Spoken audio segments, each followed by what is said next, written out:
always thought betrayal would come like a bomb, loud, undeniable, and catastrophic. But mine started with laundry. It was a Monday evening. I just landed the biggest contract of my career. $8.2 million in nationwide infrastructure upgrades for one of the top logistics firms in California.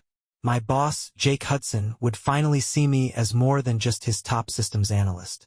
Maybe even as partner material. I was already picturing a better life. New house, start a family with Candy. Finally take that Europe trip she'd been hinting at for years. But when I walked into the house, it wasn't celebration I was met with. It was silence. And then something worse. Candy, Candace, but she liked the sweetness of her nickname, was upstairs, distracted, scrolling her phone on the bed like I hadn't just changed our future. She mumbled a congrats and went back to whatever thread had her eyes locked. Something was off. Ever since the company retreat Jake organized last week, a surprise camping trip upstate, Candy had been colder, distant. She barely touched me when I came home. She flinched when I reached for her shoulder. And her eyes? They never settled on mine for long. I chalked it up to stress. She was a high school teacher. Maybe she was just preoccupied. But my gut knew better. The next morning, it happened. I grabbed our laundry basket to do a quick load before packing for my West Coast trip. That's when I saw it. Her underwear. One pair. Off-white. Folded strangely at the bottom of the hamper like it was meant to be hidden. I almost ignored it. Almost. Then I noticed the spot, dry, discolored, and unmistakably out of place. A hardened stain in the gusset. It wasn't mine. I knew that immediately. A strange mix of dread and rage clenched my chest. I felt physically sick. She came downstairs 5 minutes later, casually sipping her coffee. I studied her as she kissed me on the cheek, avoiding my eyes again. Something had happened on that camping trip. I needed answers. But not a fight, not yet. I needed proof. That afternoon, I called Ruby Hawkins, a divorce lawyer recommended by a friend who just clawed his way out of a messy infidelity case. "Are you sure your wife is cheating?" she asked. "Not yet," I admitted. "But I need to be." She told me to gather real evidence, photos, recordings, messages. And if I was leaving town, we needed someone watching her while I was gone. "I'll put Marvin Johnson on her," she said. "He's discreet, experienced. He'll get what we need." I agreed and followed his instructions. A hidden audio recorder in her purse, a tracking app on her phone, a call recorder for the landline. I hated myself for it, but not as much as I hated not knowing the truth. The day I left, Candy drove me to the airport. She acted sweet, like nothing had happened, told me she loved me, said she'd miss me, and for a brief moment I wanted to believe her. That night, I called her after dinner, like I promised. She picked up on the second ring, sounding breathless. "I'm working a party tonight," she said. "Jake's party." My jaw tightened. "Jake's party?" "Yeah, he had a last-minute cancellation. One of his servers got sick. He asked me to fill in. $150 cash. Easy money." I tried to act cool. "Jake never mentioned a party to me." "I'm sure it was a last-minute thing," she said quickly. "And we could use the money, right?" I forced a smile through the phone. "Right?" But my gut twisted again. She wasn't a waitress, and Jake had never needed her help before. I hung up and immediately called Marvin. "Keep your eye on her," I said. "She's at Jake's house tonight." He promised he would. I didn't sleep. The next morning I called her cell. No answer. House phone? Straight to voicemail. By lunchtime, Marvin emailed me. Subject: last night. Candy spent the night at Hudson's place. She's still there. She was busy. Photos attached. Warning, they're graphic. My hands trembled as I clicked the attachments. And in that moment, staring at those photos, I realized I wasn't just dealing with infidelity. I was dealing with something much, much darker. I touched down 3 days later, exhausted, hollowed out, and replaying Marvin's email in my mind like a broken record. The photos were seared into my brain. My wife in Jake Hudson's home, curled up in the man's lap like she belonged there, smiling, comfortable. I wanted to confront her, I wanted to scream, but instead I played it cool. When I walked through the front door that evening, she ran to me like nothing had happened. Hugged me, kissed me, told me she missed me. I smiled. Missed you too. She had no idea I knew. While she made dinner, I slipped away to the office and retrieved the audio recorder Marvin had told me to stash in her purse. I locked the door, sat down, and hit play. The first few hours were mundane. Muffled car noises, a few phone calls, and then Jake's voice. So we're ready to move into phase 2? A pause. My wife's voice, calm, colder than I'd ever heard it. Almost. He's still cautious. But he leaves town again in 2 weeks. I'll have full access then. Another pause. Clinking glasses. A soft laugh, hers. Once I extract the package, I'm done. We vanish. He'll never know. My stomach dropped. Extract the package? What the hell were they talking about? This wasn't an affair. It was something more. Something calculated. Something rehearsed. I pressed my back against the office chair, suddenly cold despite the warm spring air. Later that night, while she slept next to me, peacefully, like her world wasn't burning, I snuck into the study and booted up our shared desktop.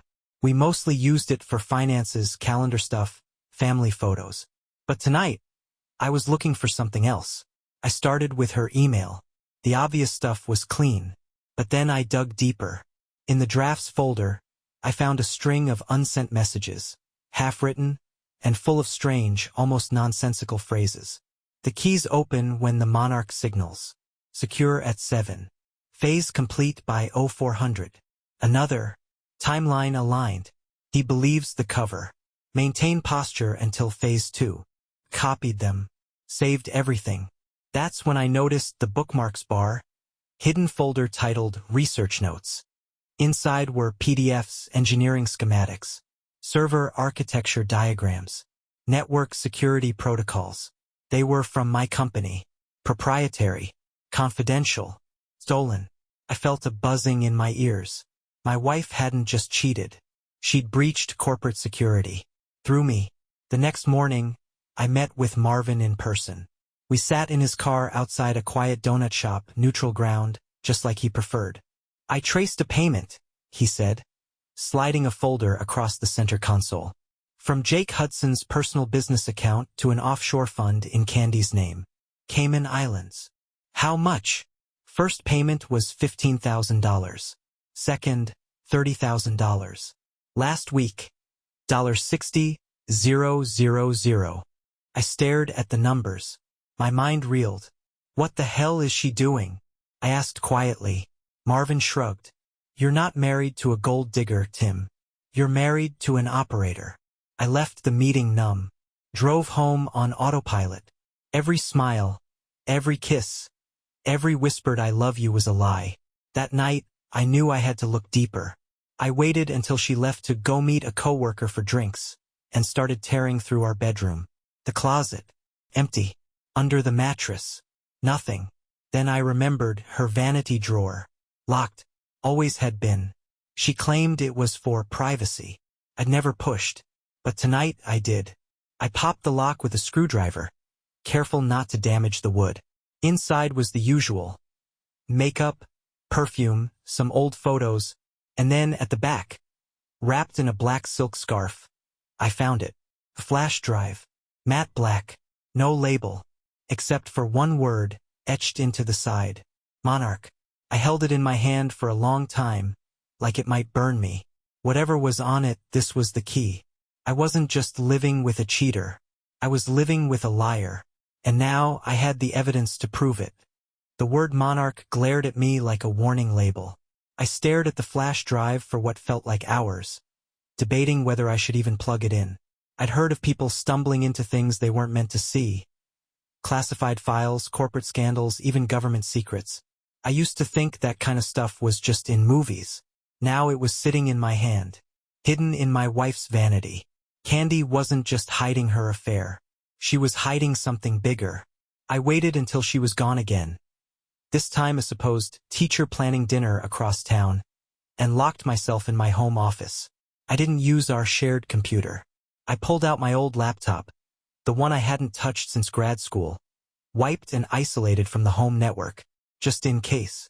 When I plugged in the flash drive, it auto-loaded a folder labeled Client Access, Phase 2. Inside, encrypted zip files, folders with familiar names, confidential, Vanguard Labs, secure projections. Then there was one that made my heart skip a beat. Hudson_approval_X. I opened the unprotected files first. They weren't just company reports. They were mine. My internal drafts. My proprietary budget forecasts, presentation decks, risk maps. Stuff that never left my personal drive at work. Then I found the video files, screen recordings. Candy had somehow captured video of my laptop while I worked from home. The recordings followed my mouse cursor across internal systems, highlighted NDAs, and even paused on project wireframes. Couldn't breathe. She'd been watching me. For months. I extracted a few images and redacted documents and rushed them to the one person I trusted. Brad Levers, our cybersecurity lead. I met him in the parking lot behind our office building after hours, my hands shaking as I handed over the USB. I need you to check this, I told him. Off the books. Brad was one of those guys who didn't ask questions until he had to. Encrypted. Some. But not all. He plugged it into his company-issued laptop right there in his car. A weird glow from the dashboard lighting up his furrowed brow. 5 minutes in, he looked up at me. Tim, this stuff's legit. These files are internal, Tier 3 restricted access. These projections aren't even public yet. Where'd you get this? I found it at home. He frowned. Someone leaked this. This is exfiltration. Your system credentials are watermarked on half these files. That makes you the breach man. My blood went cold. But I believe you. But whoever's doing this is using your access. Could be a clone, could be remote mirroring, but it's your ID. You're the leak on paper. Brad didn't ask anything else. He just closed the laptop and said, "You need to lawyer up." I drove home in a trance. I could lose everything. My job, my career, my reputation. I could face prison time. Because of her. That night I couldn't even look at her. She kissed me goodnight. I kissed her back. She asked how my day was. I told her it was quiet. She said she loved me. I said it back. But it felt like a line in a script I no longer believed in. Once she was asleep, I moved fast. Using Marvin's spyware kit, I installed a keylogger on her laptop, cloned her phone, and planted a remote access app in her messaging system. Every text, every call, every keystroke, mine. The next morning, I got my first alert. Incoming call. Unknown number. Foreign code. Patched in. Candy.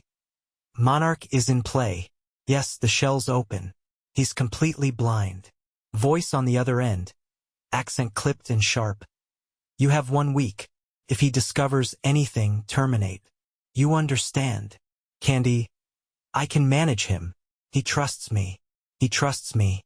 I stood there in my own kitchen, feeling like the air had been sucked out of the room. This wasn't just betrayal. This was treason. Later that day, Marvin called. You sitting down? He asked. Not anymore. I had a guy run your wife's background deeper. And, Tim, Candace Rowan doesn't exist. What? Social Security number? Issued just 8 years ago. No school records. No birth certificate. No tax filings prior to your marriage. Her college? No registrar match. Her name? Her history? Fabricated. I felt myself slide down the wall and sit on the floor like my knees couldn't hold me anymore.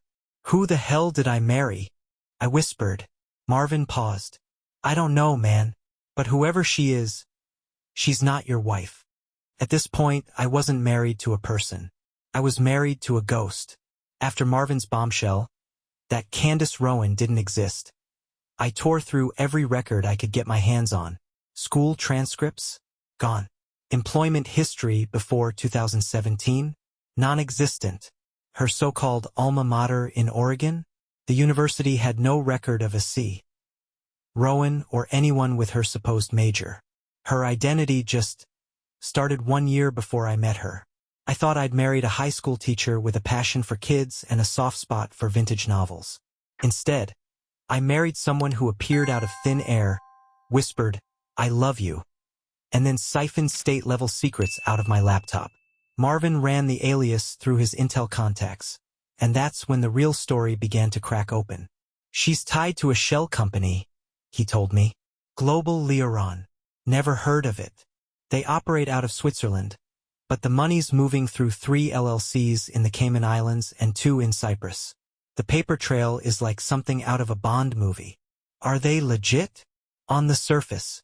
But dig deeper and they're connected to a firm that got sanctioned 5 years ago for illegal data acquisition, defense contractor stuff, weapons testing, satellite imaging." My stomach twisted. "Wait. You're saying this is foreign espionage?" "Tim," Marvin said carefully, "your wife may not be just a con. She might be an asset." I didn't respond. "And your boss," Marvin continued. "Jake Hudson? He's not clean either." My heart dropped. Jake's private accounts have shown recent transfers, exact matches to the ones going into Candy's offshore funds.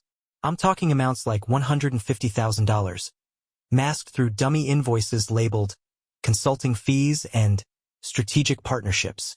I felt my world spin. "So Jake's using me. He's laundering your access through her. You're the guy everyone trusts, the code keeper, the architect, the guy who holds the blueprints. And she's been right next to you the whole time." Pillow talk turned into data theft. I clenched my fists so hard I thought I'd break my own fingers. I couldn't just sit on this. If I waited too long, I'd end up indicted or worse, dead. So I went to the one person I could still trust in a courtroom, Ruby Hawkins. We met in her office after hours, blinds drawn, her hair up in a tight bun, eyes scanning every document I brought in like a bloodhound. I laid it all out. The fake identity, the spyware recordings, the flash drive labeled Monarch. Ruby didn't flinch. She'd handled ugly. But this was war. "You need to file for divorce immediately," she said. "Scorched earth. We're not just talking cheating and property division anymore. If this goes public, we're talking about criminal exposure, federal attention, and potential civil litigation from your company. You need to legally separate today." "I want to burn it all down," I said. "But I need to walk away clean." "I'll make sure of it," Ruby said. "But Tim," she pulled up something on her screen. "There's a problem." "What now?" "She beat you to it." I blinked. "What?" "Candy filed this morning. Emergency divorce motion. Claimed domestic abuse, controlling behavior, and mental instability." My stomach bottomed out. "She's asking for a temporary restraining order. Says she's terrified for her safety. Wants to lock down your assets immediately. She's even requested that your mental health be evaluated before court." I shot up from the chair. "That's insane. I've never laid a hand on her." Ruby looked me dead in the eye. "That doesn't matter right now. She played the victim first. That means you look like the aggressor. If she gets that restraining order, the court will assume you're dangerous. It's not about what's true. It's about who tells the story first." I slumped back in the chair, the weight of it all pressing down on my chest. "She's not just divorcing me," I whispered. "She's destroying me." Ruby nodded. "And if we don't move fast, she might succeed." If I thought betrayal was painful behind closed doors, I hadn't felt it under the white glow of courtroom lights. By the time I walked into the family courthouse downtown, Candy had already reshaped the narrative. Gone was the affectionate wife I'd once known. In her place was a broken woman with trembling hands, red eyes, and a team of lawyers stacked like a firing squad. She wasn't here to end a marriage. She was here to erase me. Ruby leaned in as we took our place at the defendant's table. "They're pushing hard. Claims of emotional abuse, financial control, and mental instability. She wants everything." "Let her try," I said, jaw locked. "The truth is on our side." But in court, truth is just one piece of the game, and Candy was playing chess with a loaded board. She wore soft gray, her makeup just smudged enough to imply recent tears. She glanced at me once as the bailiff called the court to order. Her expression was flawless. Part victim, part terrified housewife. Judge Mencken, a stone-faced woman with a reputation for siding with caution in domestic disputes, presided. The moment the hearing began, Candy's attorney launched into a scripted character assassination. Your Honor, my client has endured sustained emotional trauma. Her husband is controlling, manipulative, and exhibits disturbing paranoia. We have evidence suggesting obsessive surveillance, unauthorized monitoring of her communications, and financial manipulation intended to isolate her. She dabbed her eyes with a tissue, perfectly timed. Then came the bombshell. We are requesting an emergency order for full financial access to all joint assets, monthly spousal support of $7,800, and exclusive residency in their primary home, pending divorce proceedings. I couldn't believe what I was hearing. She was trying to freeze my accounts, evict me from the house I bought, cut me off from the very life she built through lies. Then it got worse. Jake Hudson, my boss, my mentor, was called to the stand. He walked in with his signature smugness, navy blue suit, silver cufflinks, and a mouthful of rehearsed poison. I've worked with Tim for years, he began. He's brilliant but erratic. Lately he's been paranoid, convinced people are stealing from him. I've had to deal with multiple HR complaints. He's difficult to manage. I stared at him, stunned. Jake had never once mentioned any of this to me. HR complaints? Paranoid? This was theater, and the courtroom was eating it up. Ruby objected to the character testimony, but the damage was done. Then they put Candy on the stand. She told the story like a master playwright. She cried when she described feeling watched, said she was terrified of my temper, claimed I withheld money to control her, said she felt unsafe, and that I threatened her freedom. It was a performance worthy of an award. Have you ever felt physically threatened? Her attorney asked. She paused, looked down, then whispered, yes. My heart dropped. She was painting me as a violent man, a manipulative abuser, paranoid control freak. And for the first time in my life, people were believing it. Mencken's expression didn't flinch. No empathy, no skepticism. Just quiet judgment. Ruby leaned in. We're losing this round.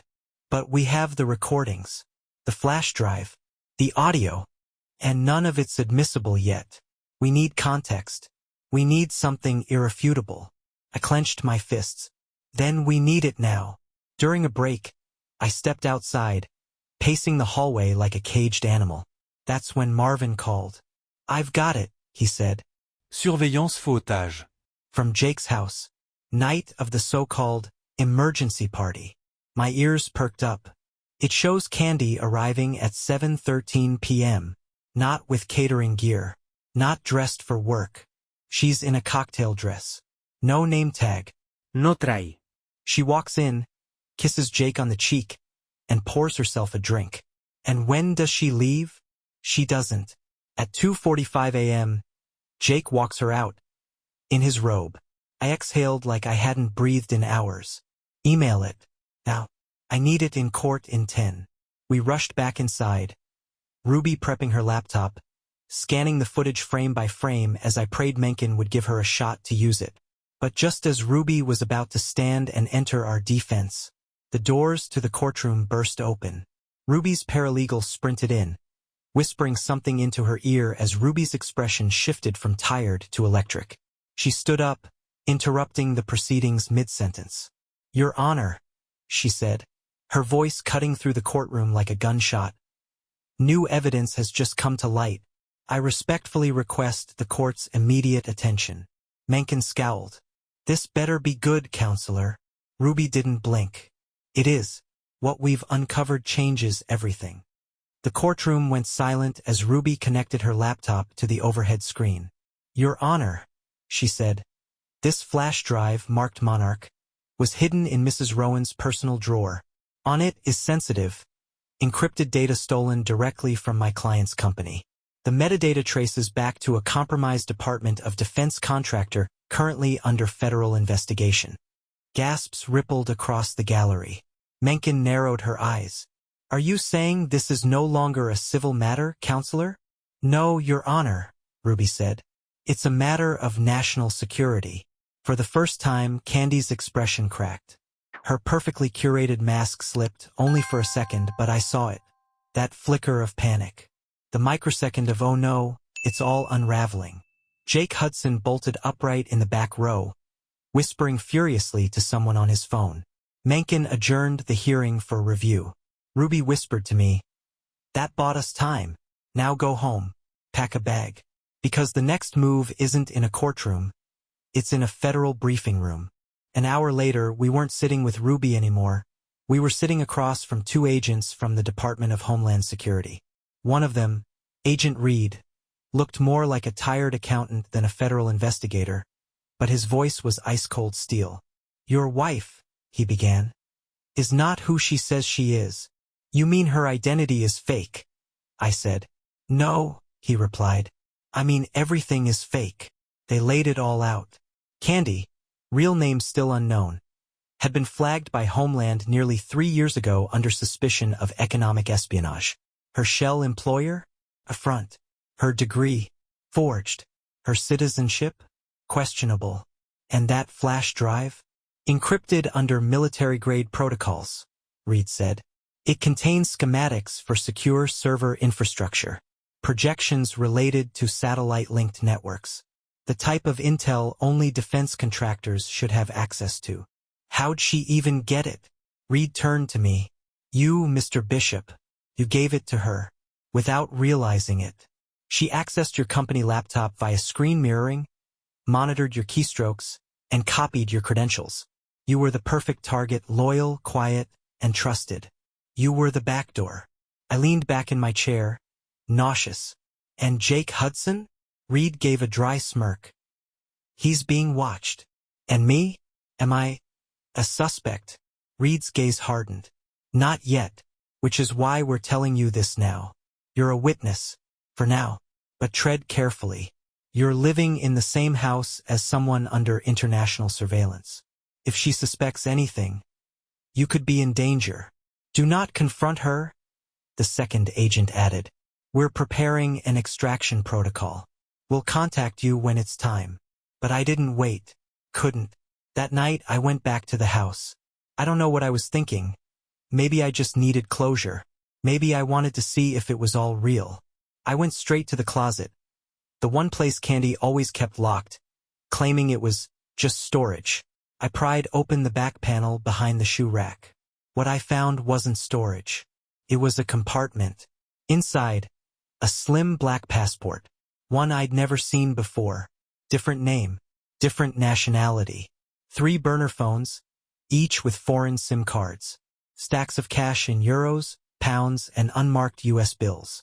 And beneath it all, a map. Folded, crisp, highlighted in red. My company's headquarters. Circled. Twice. There were handwritten notes beside it. Abbreviations. Acronyms. Access routes. This wasn't just corporate espionage anymore. This was tactical. Coordinated. Mission-driven. I heard the garage door. My heart stopped. The agents told me not to confront her. Too late. Footsteps. Keys on the kitchen counter. Then her voice soft. Familiar. Deadly. "Tim." I stepped out from the closet slowly, my hands open at my sides. "We need to talk." She was standing in the doorway, hair still damp from a shower. Calm. Composed. Except for one detail. She was holding a gun. Pointed low. Casual. But ready. "No," she said quietly. "I need to talk." The barrel of the gun pointed loosely at my chest. Her eyes were calm. Too calm. I kept my hands at my sides. The closet panel still hung open behind me. Passport, phones, the map, all in plain view. "You shouldn't have seen that," she said. Too late. She stepped into the room, closing the door behind her with her foot. Click. That sound stayed in my chest like a countdown. I didn't flinch. Couldn't. "Candy, or whatever your name is," I said, my voice steady. "I know everything." She smirked. "Do you?" "I know about Global Liron, about the flash drive, about the map of my company headquarters, about Jake." At that name, her eyes darkened. She tilted her head. I suppose the act is over then. She lowered the gun slightly, not entirely, just enough to shift into a new role. Now she was the seductress, the heartbroken double agent. I didn't expect to care about you, she said. But I did. I do. Somewhere along the way this stopped being a mission. You were different. I stared at her, my voice quiet. You lied about everything. Not everything. She stepped closer. Not the way I looked at you. Not the way I touched you. That was real. She reached out with her free hand, like she wanted me to believe her, to surrender to her again one last time. I didn't move. She blinked once, slow, deliberate, and suddenly turned for the door. That's when it happened. Boom! The front door exploded open. Flashbang. Screams. Chaos. Candy whipped around, gun raised, but it was too late. 5 agents swarmed in through the hallway, shouting commands. Drop it! On the ground! Now! In seconds, she was face down on the floor, zip-tied, disarmed, and pinned under a knee. Her breath came in short gasps, no longer the composed spy or the seductive manipulator. Just a woman caught. One of the agents looked at me and gave a nod. You did good, Tim. I just stood there, hollow. Later, in the briefing room, I sat with Agent Reed again. He slid a file across the table. Inside were photos of Jake Hudson being escorted out of his country club in handcuffs. His smug grin nowhere in sight. The feds raided his office the same night. Server seizures. Offshore banking records. Signed wire transfers. We got him, Reed said. Turns out he was using your company to route stolen intel for years. Military tech. Hay protocols. Defense contracts. Candy, well, her real name is classified, was one of 5 embedded operatives used to secure access. But she was the best. Was? I asked. She flipped, Reed said. Rolled over on everyone to save herself. Jake was her handler. She was just the delivery mechanism. I let the words settle. Delivery mechanism. That's what I was to her. A route. Not a husband. Just a means to an end. The last twist came a week later. Ruby called me into her office. No court dates. No paperwork. Just a plain, empty conference room with no windows and a single folder on the table. You knew before I told you, didn't you? I asked her. Ruby smiled softly. Let's just say, I was watching closely. She opened the folder. Inside, her real credentials. Department of Justice. Task Force Gemini. Embedded legal strategist assigned to international espionage cases. You used me, I said, blinking slowly. I protected you, she replied. And yes, I used you. But we needed her to slip. You were the key. I laughed bitterly. I thought I hired a lawyer. You did, she said. And I just happened to be one working undercover for the DOJ. Ruby stood, smoothed her blazer, and extended her hand. Thank you, Tim. Because of you, we took down a multi-tier espionage ring that's been bleeding classified intel into the global market for over 5 years. Your pain, your betrayal, shut them down. I didn't shake her hand. I just nodded once. Weeks later, I stood alone in the house. Empty, stripped of warmth, her presence gone like it had never existed. But I wasn't mourning a wife. I was grieving a life I thought was real. She didn't just lie about love. She didn't just fake a marriage. She didn't just break my heart. She nearly sold out my country. And all it took to bring her down was a broken man with nothing left to lose. Thank you for watching the video and listening to the story. Don't forget to like and subscribe to the channel for more gripping stories. Write in the comments what you would have done in his place.